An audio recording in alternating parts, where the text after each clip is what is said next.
Yeah, there's no question that when you talk about the advantages of the dyslexic mind, you're talking about big advantages, big areas where it's really pronounced. That's right. You know, I think there's a couple important kind of context things as well. Number one, I think when Manny was talking about the different brain structures and the functions, and we mentioned fine detail and big picture, that you know, both people on the autism spectrum and dyslexic individuals should be understood as having specialized brains. So there's a very important interaction between the environment, and I think this is a big part of the problem that we see in school.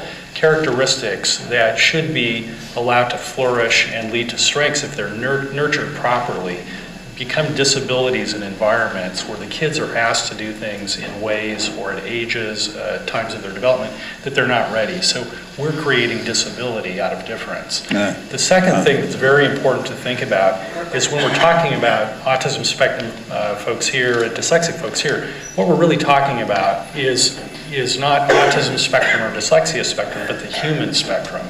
And when we think about entrepreneurs like Richard Branson and Chuck Schwab, you know, these are folks that are surrounded by people that they brought into their businesses to help them with some of these fine detail skills. So they bring in people that are more competent at other things.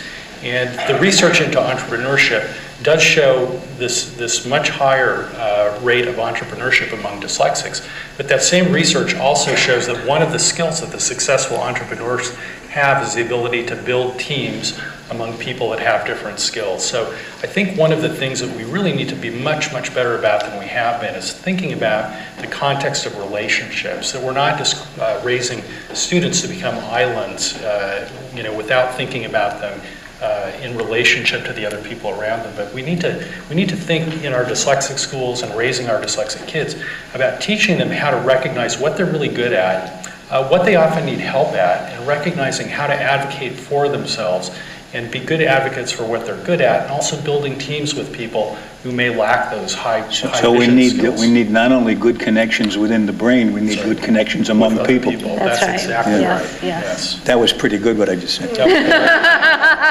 You